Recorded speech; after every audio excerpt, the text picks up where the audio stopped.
hidráulicas.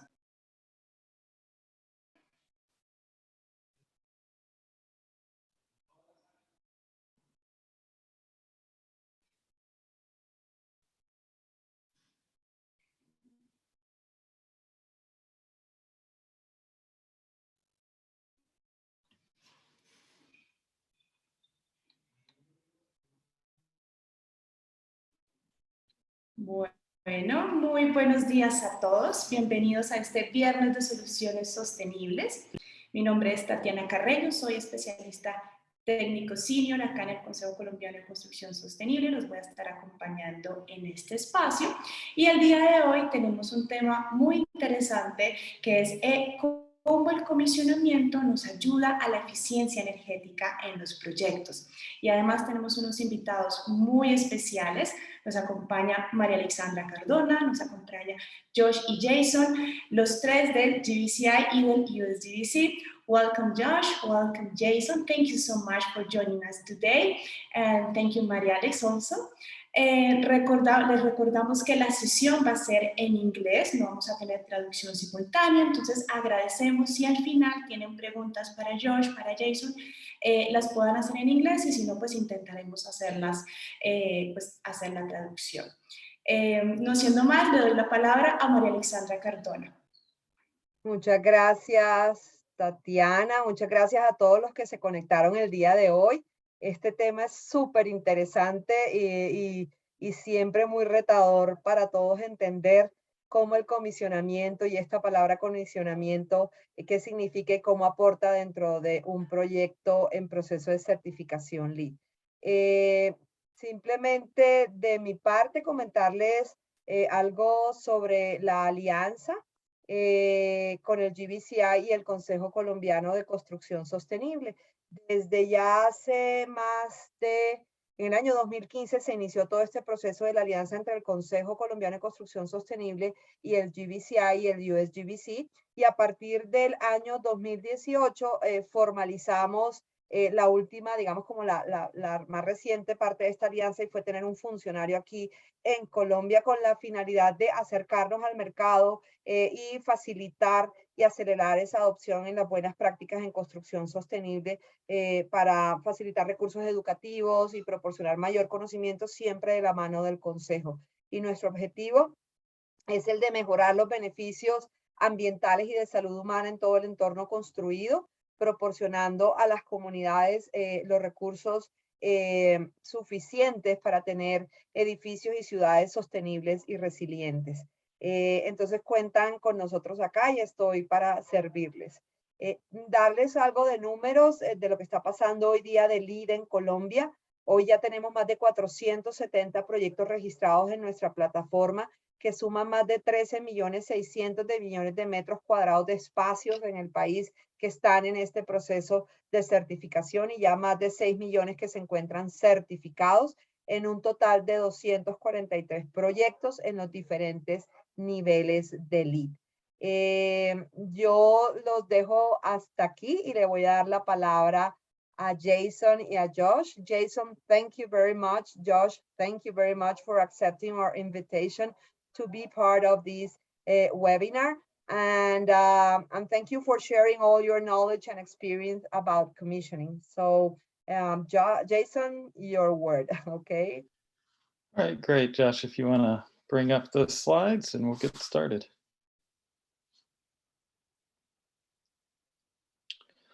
All right, great. Thank you for having us here to speak. I'm Jason Salter. I'm a LEED certification reviewer and team lead with the Energy HVAC team at GBCI, as well as my colleague here, Josh Draghi, who's also a LEED certification reviewer with the Energy HVAC team. We focus with our review work on the Energy HVAC credits, which primarily consist of the energy and atmosphere credits and the indoor environmental quality credits. Today, we're going to be talking about LEED commissioning. But first, Josh, yeah, there we go.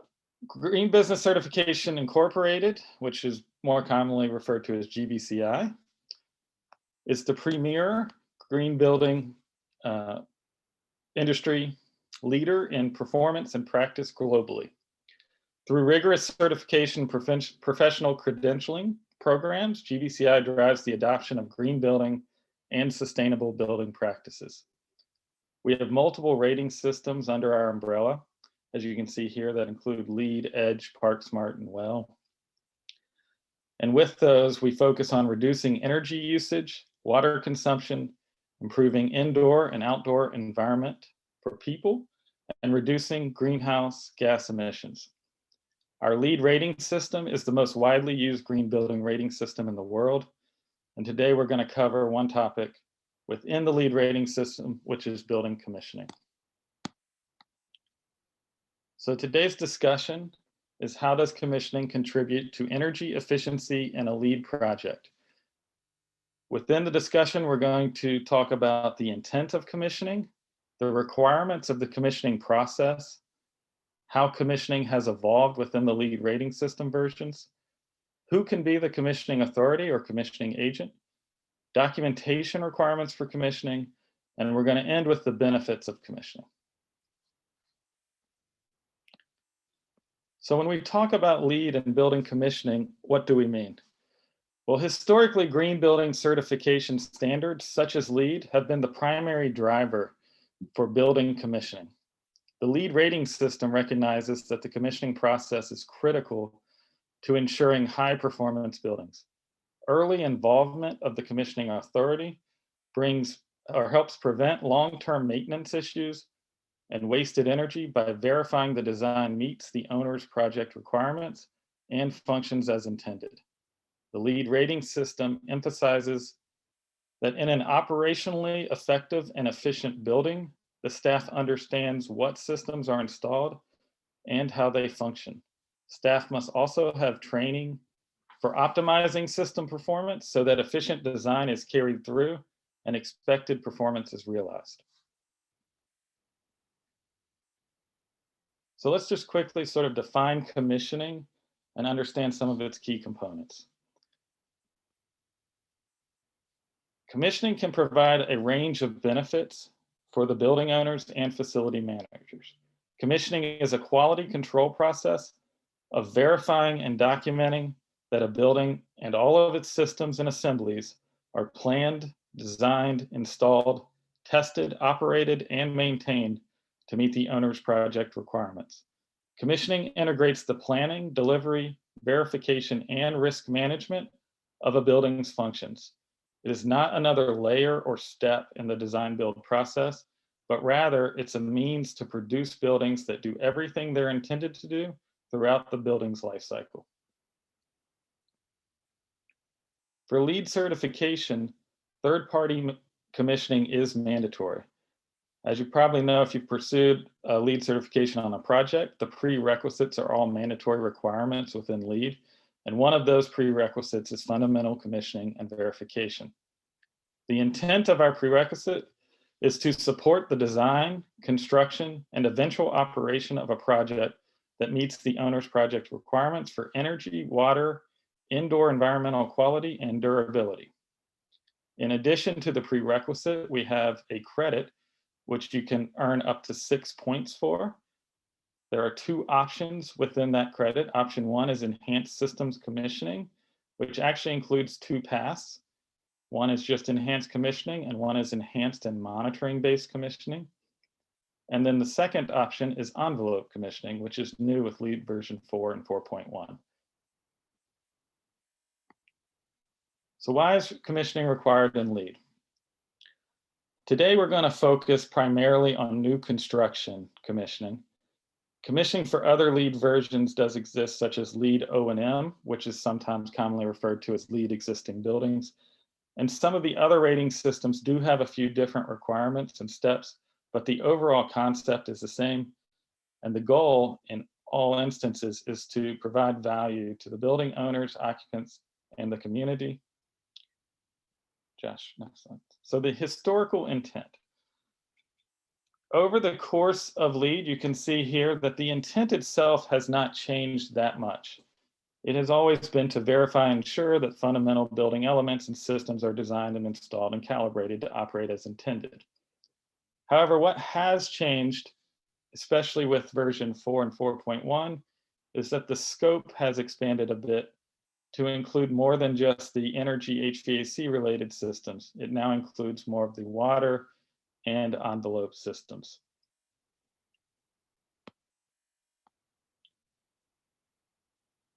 The intent hasn't changed that much, but the requirements have. And there's some examples of that, which we'll go into more details in just a minute, are that the who can be the commissioning authority has been clarified over time. The specific systems, as I mentioned before, that are required to be commissioned have been increased, and the scope has been added to. And that as new methods have been added, or new methods have been added as technology has become more available. So now we're going to look at the fundamental commissioning changes, and these are the requirements within the LEED reference guide. Version 2 is sort of the baseline, it's where it all started.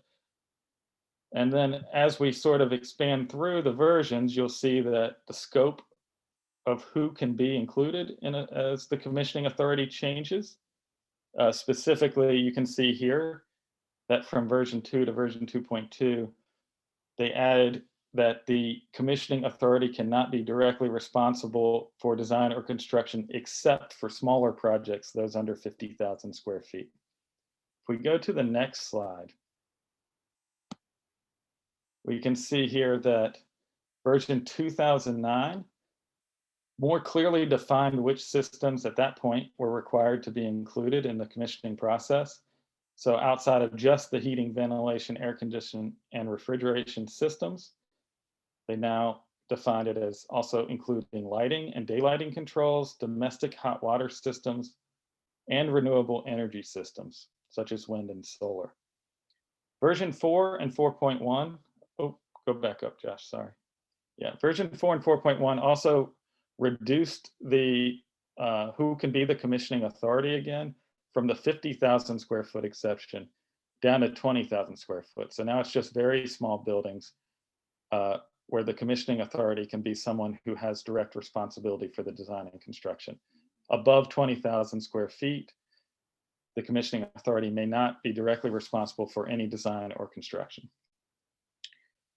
It also includes here a few specific reference standards for commissioning, which is actually Guideline 0 or NIBS Guideline 3, 2012. And then if we go to the next slide, Josh. Version 4 and 4.1 add these last three elements. So that's the CFR and O&M plan, which is the current facilities requirements and operations and maintenance plans. Essentially, those documents outline the settings for the systems, as well as how to operate and maintain the systems throughout the life of the building. This is important for operations and maintenance staff to have available, as it allows them to make sure everything is set up and working as expected. Then the electrical and plumbing scopes were expanded, and also a big change here is that the envelope commissioning is included partially within the fundamental commissioning.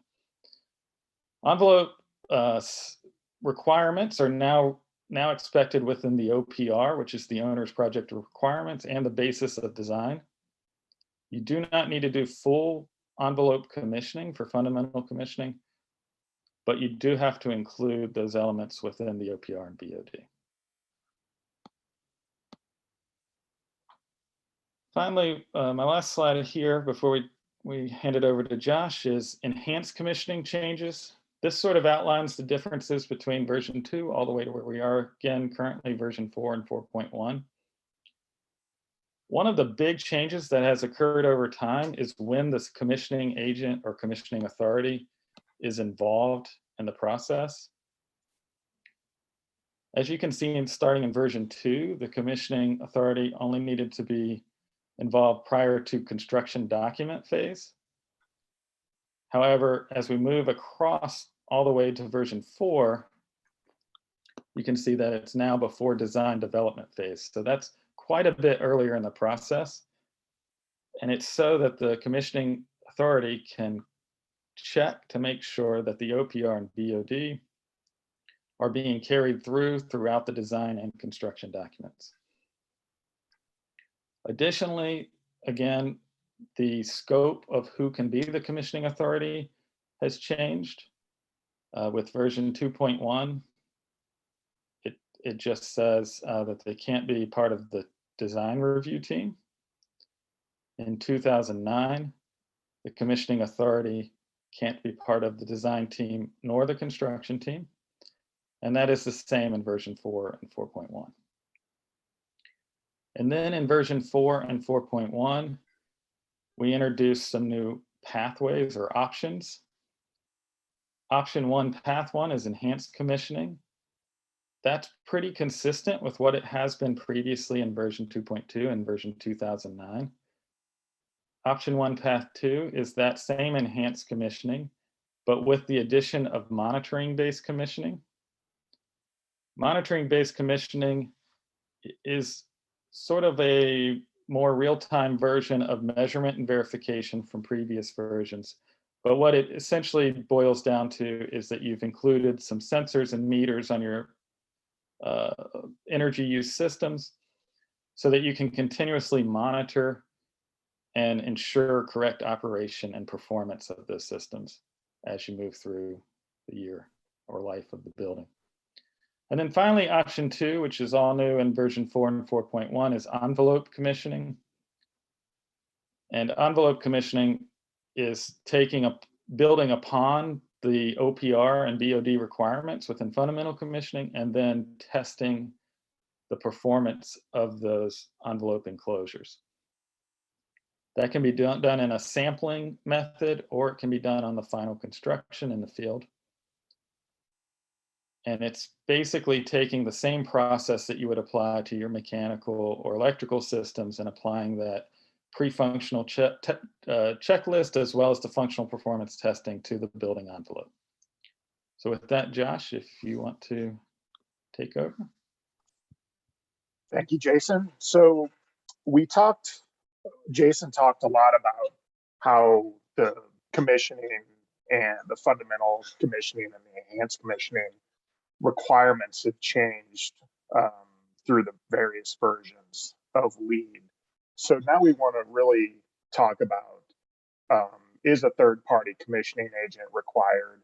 Basically, who can be the commissioning agent? So there are separate requirements for the fundamental verification prerequisite, that's this column here, and then the enhanced commissioning credit, which is the column right here. So what do we mean by a third party? So if you're looking at like an employee of the architect or the engineering firm, if they're wanting to be also the commissioning agent. So if it's a member of the design team, so the project architect or the MEP engineer, possibly even the energy modeler, that is not allowed. It has to be, if it's an employee of the architecture firm or the engineering firm, then in order to qualify as the commissioning agent, you cannot be a member of the design team. So essentially you have to be a third party, even if you are an employee. And you are only eligible, if you are the case, to be the commissioning agent for the prerequisite. You cannot be the commissioning agent, or you cannot get credit for enhanced commissioning if you have a member of the design team as your commissioning agent. Also here, if you have a sub-consultant to the architect or the engineering firm, if it's a member of the design team, then that would not qualify for the commissioning agent.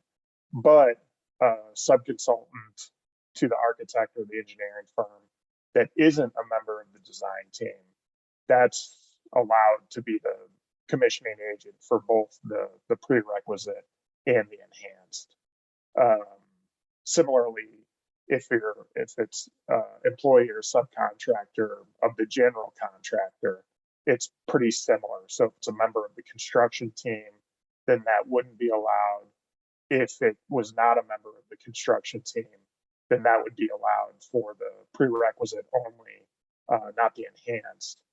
But essentially this bottom row here, an employee of the owner or an independent consultant contracted to the owner, that's eligible for both the fundamental commissioning and verification prerequisite and the enhanced commissioning. So this is what we see the most of, which, you know, it's a dedicated commissioning agent that isn't an employee of the architect or engineering firm or the general contractor. So this is all in the credit language, this table here of who can be the commissioning agent.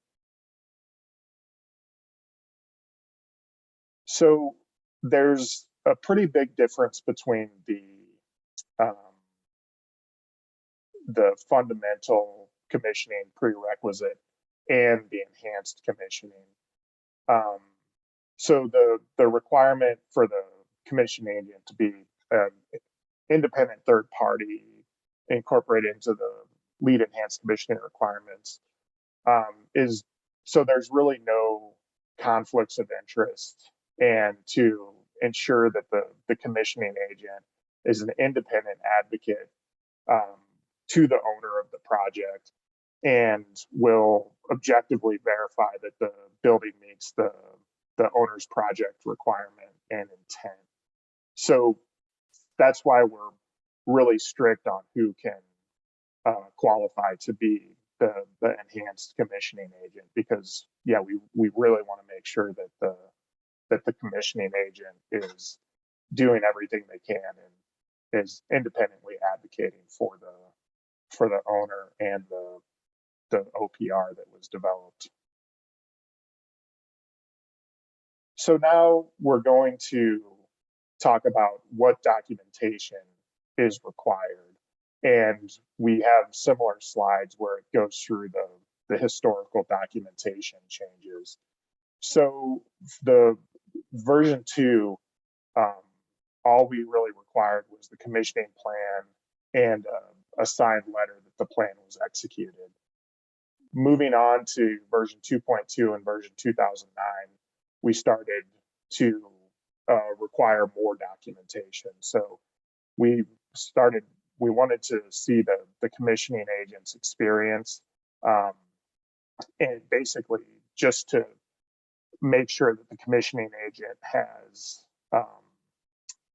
done commissioning work on at least 2 similar buildings.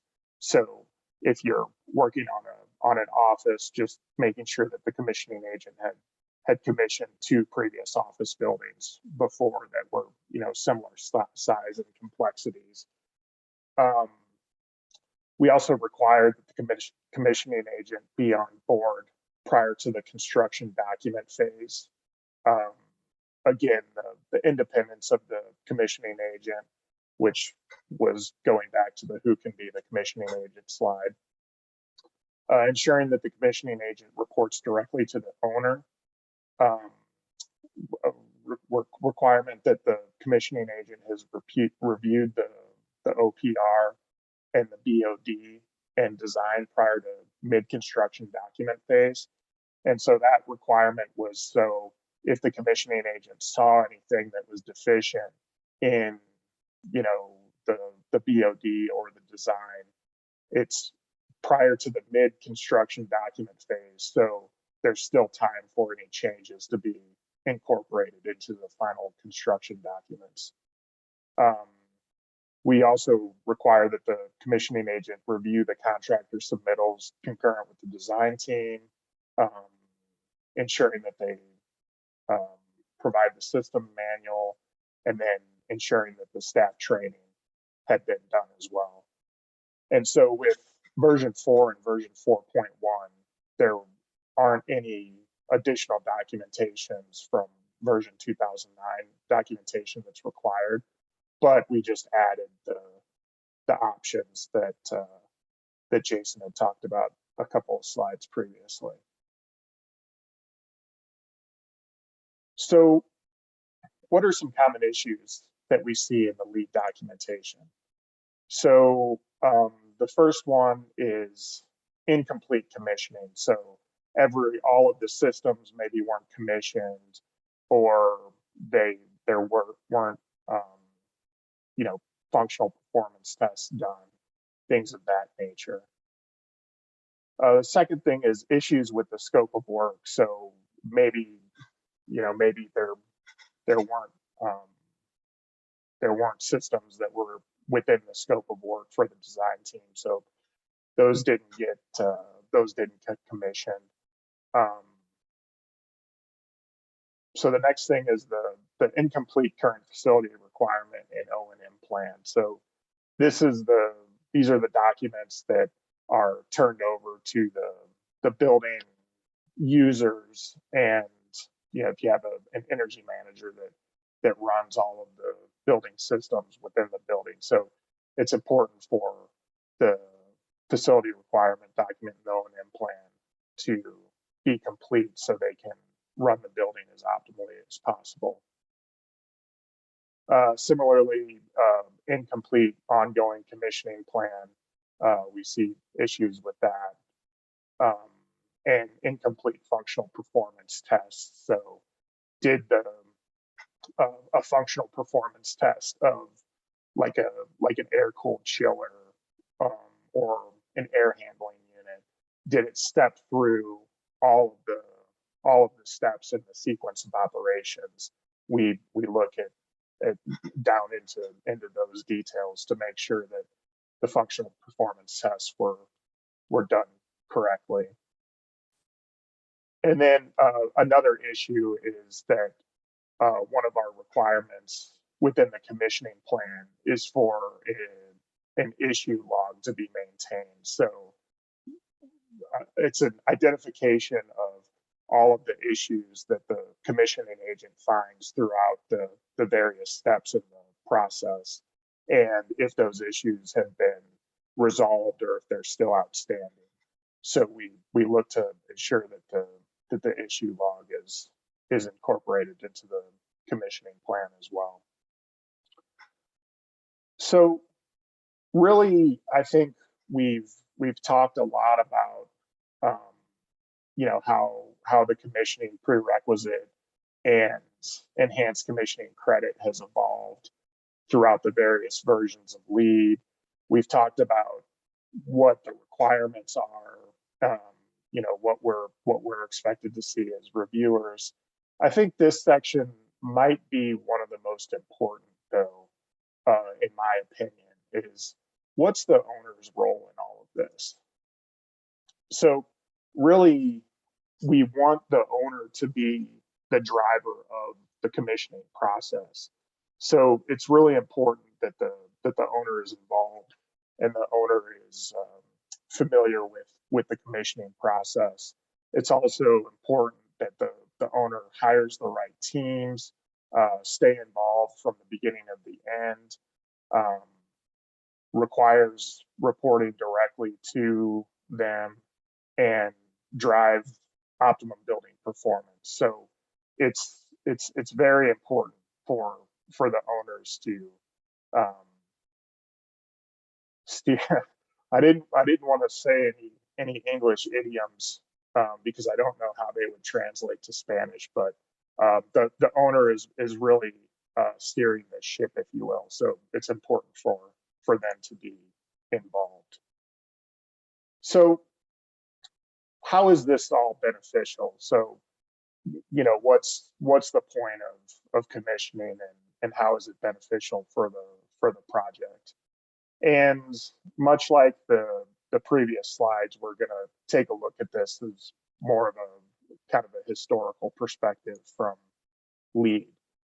So in the first version 2, the benefits of commissioning was laid out, and really what they were, or the original outline of the benefits of commissioning was that it's environmental impact reduction through a reduction in greenhouse gases, resource extraction, and improved air quality.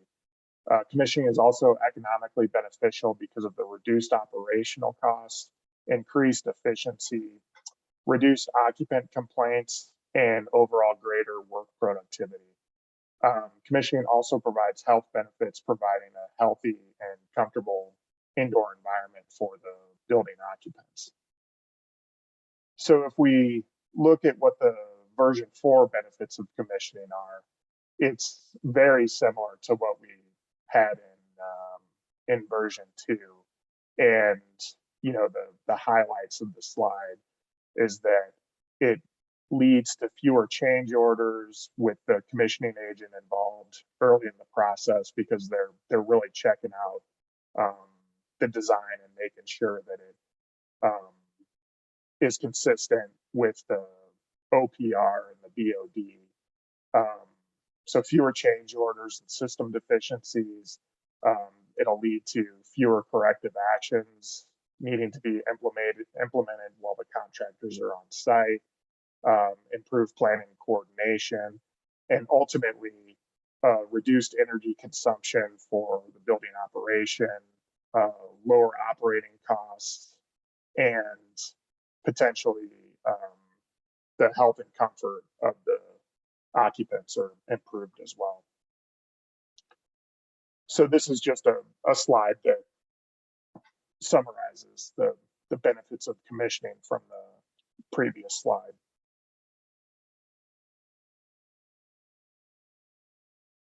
So this is a pretty interesting slide here, because it really shows the project timeline. It breaks it up from the design phase, construction phase.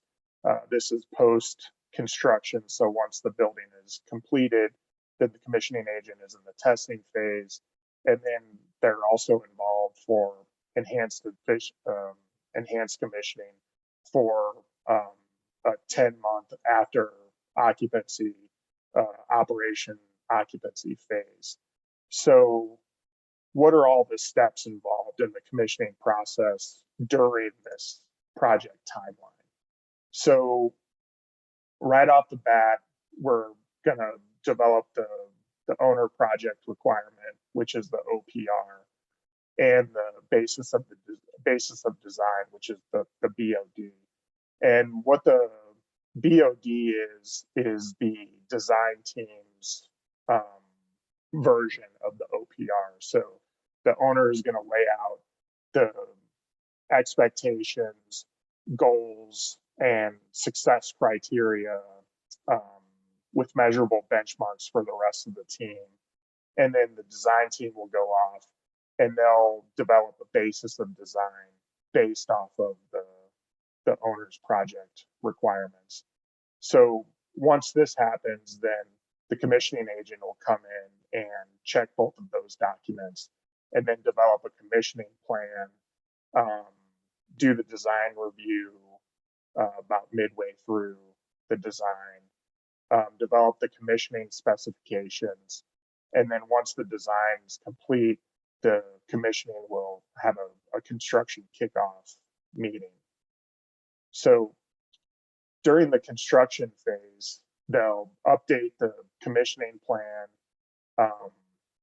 go through their pre-functional checklist.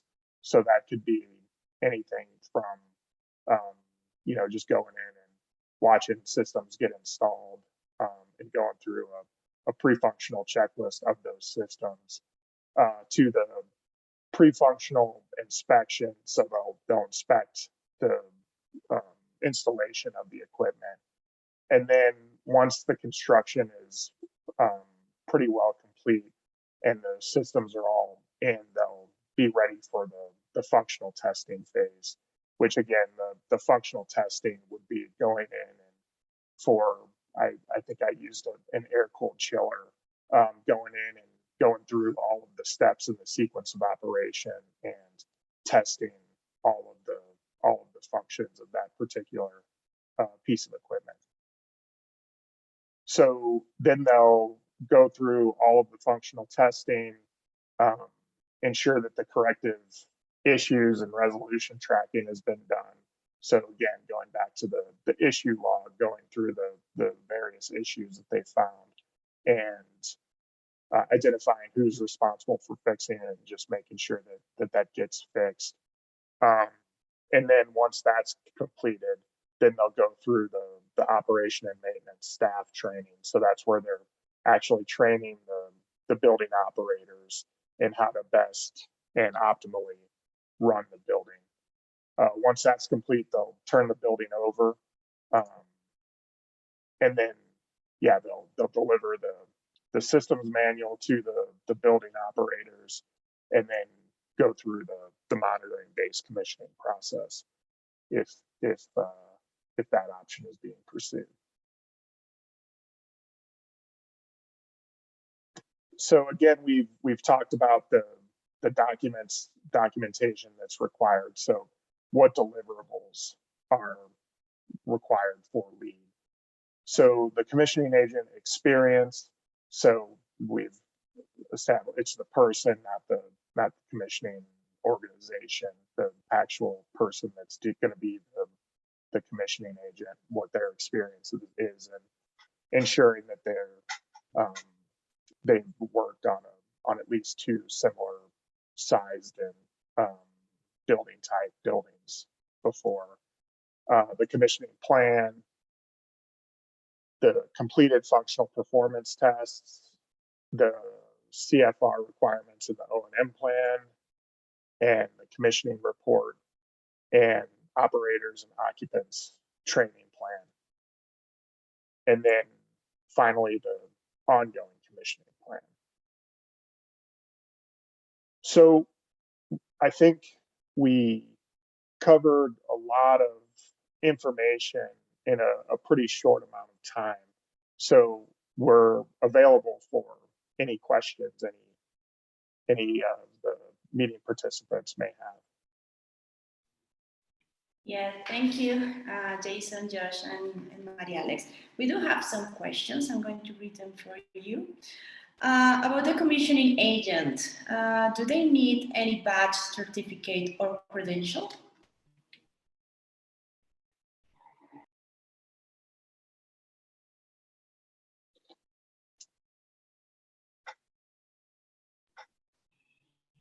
Can you hear me? Yeah, Jason, you're muted. Yeah, I couldn't unmute, sorry. No, they don't need any actually, they don't need any official credentialing. Obviously that could be beneficial to the process. All they really need is to have prior experience on 2 similar projects. Thank you, Jason. Another question, what is the role of the commissioning process in LEED V4.1 for existing buildings? Josh, do you have a good answer on this one? I mean, it's very similar. We actually don't work directly in existing buildings. I know the process is similar and the intent is very similar, but obviously the building's already existing. So I think it's just on what systems are included in the existing building. Yeah, I agree. I think it's dependent on the building and yeah, what systems are in there. And yeah, ultimately I think with the existing buildings, it's a big emphasis on establishing the scope of work and commissioning systems as required. Thank you. And we have another one here. Could you tell us more about how the commissioning process helps the health and well-being of occupants? So with that,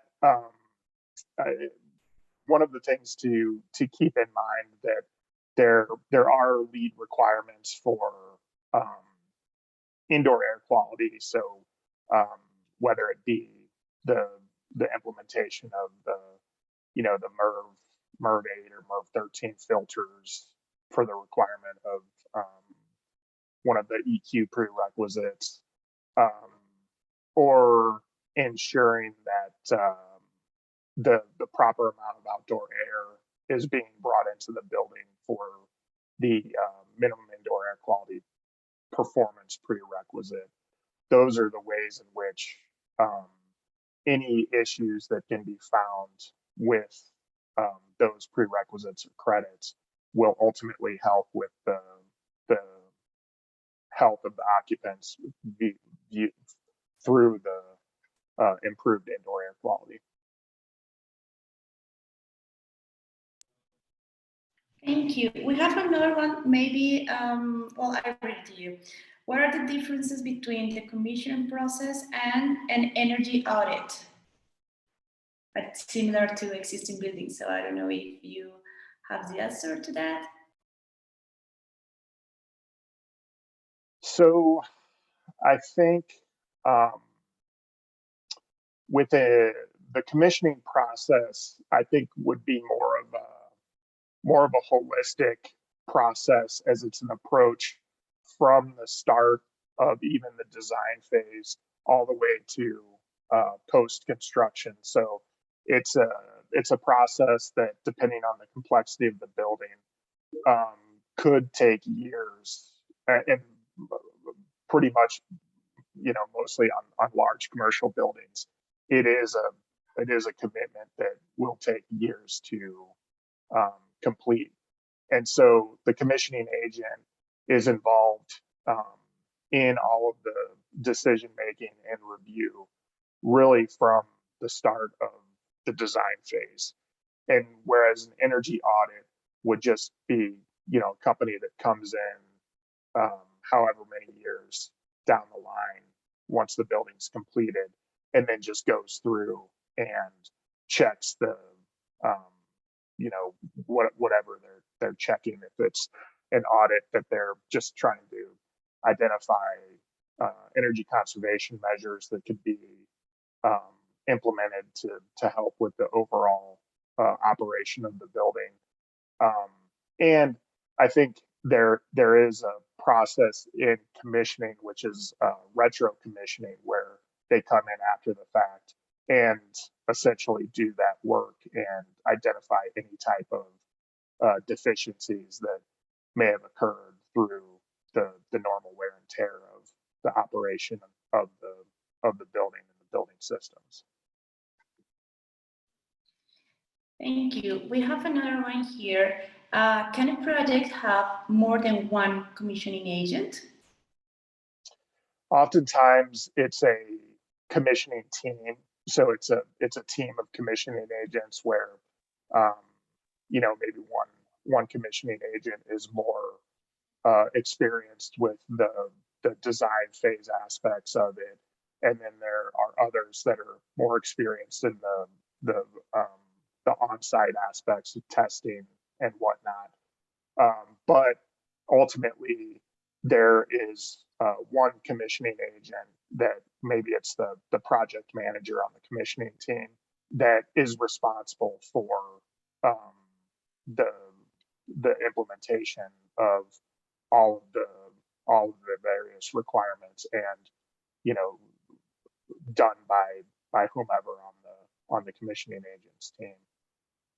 Yeah, there is one exception where you can actually have two separate commissioning authorities, and that's when you pursue the envelope commissioning credit.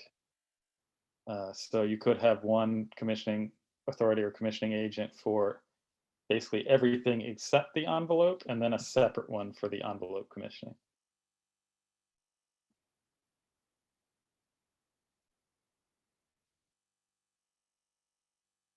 I don't know if Tatiana's frozen or if we put her to sleep.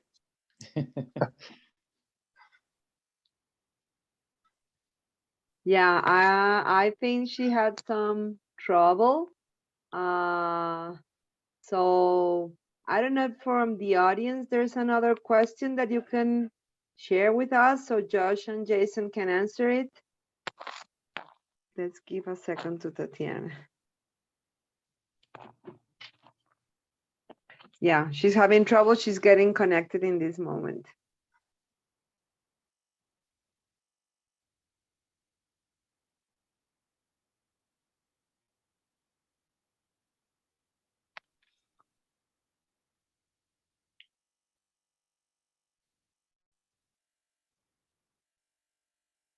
Okay.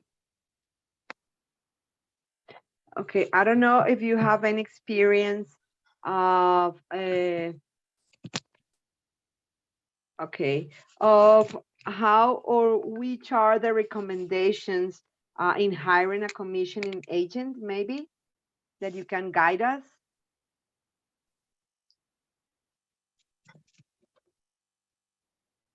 Josh, do you have any thoughts on that? Yeah, I think Go ahead.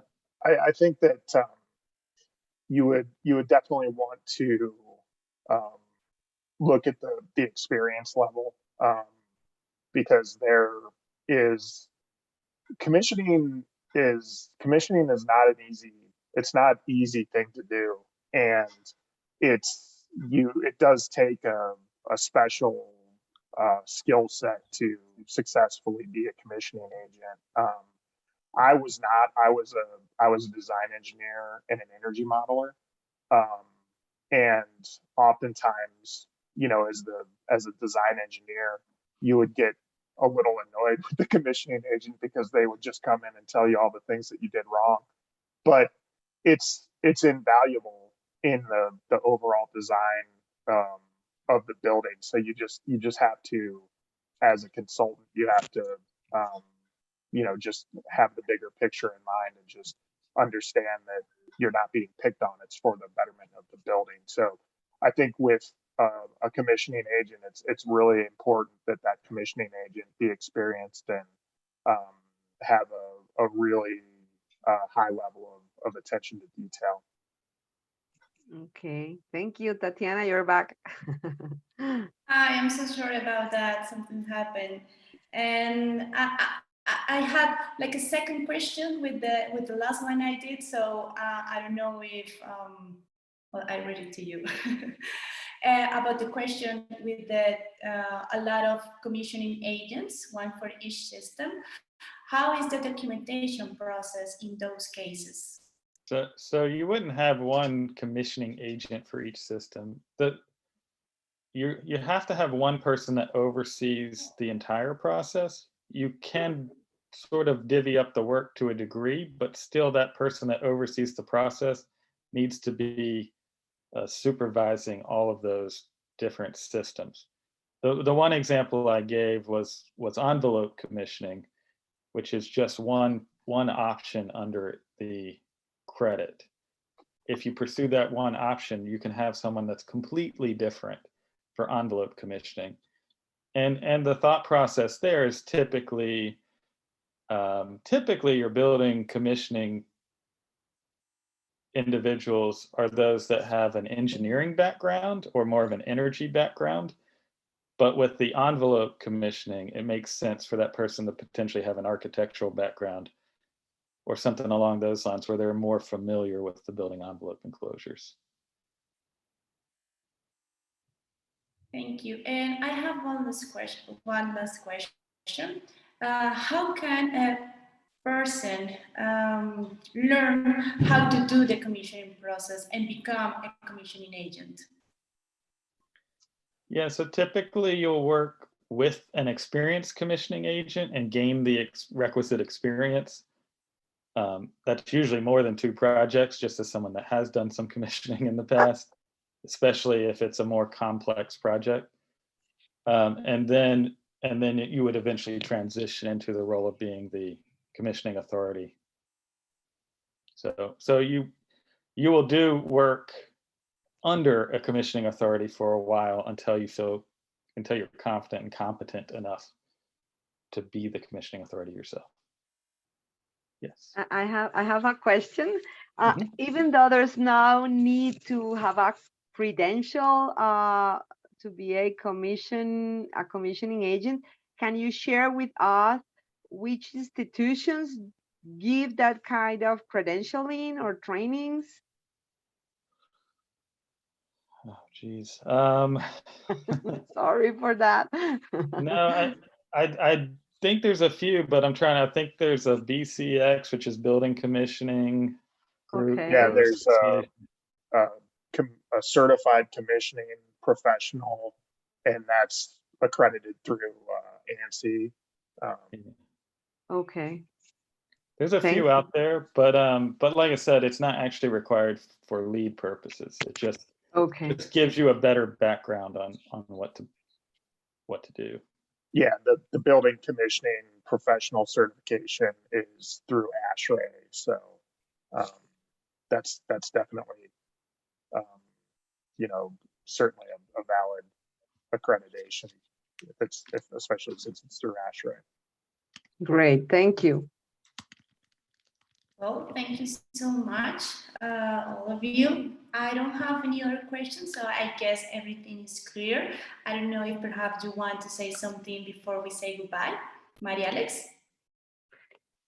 First of all, thank you, Jason. Thank you, Josh, for sharing all these great and super useful information for our market. It's been super clear.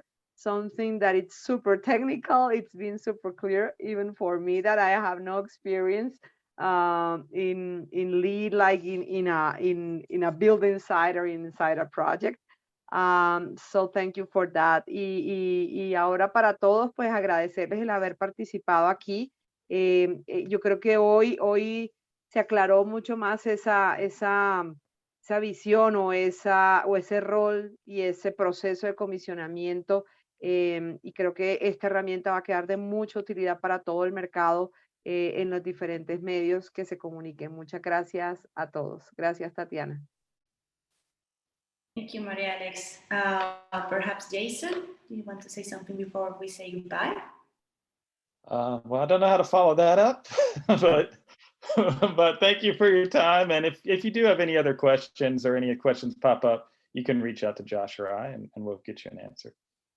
Yeah, and that's, it's one of the more difficult things is trying to boil all this down and just, not get too into the details, because both Jason and I can get into the details pretty quickly. So hopefully this was helpful for everyone. And yeah, like Jason said, we went over a lot of information. So if anybody has any particular questions, feel free to reach out to either one of us. Okay, thank you so much. Muchas gracias a todos por habernos acompañado en el día de hoy. Aprovecho para los que me escribieron que estaban interesados en temas de comisionamiento, que tenemos un curso que arranca a finales de julio, entonces pueden escribirnos por interno para poderles dar mayor información. Josh, Jason, Maria Alex, again, thank you so much for joining us today and have a nice day. Thank you. Thanks. Bye. Bye. Happy weekend for all. Feliz fin de semana. Gracias.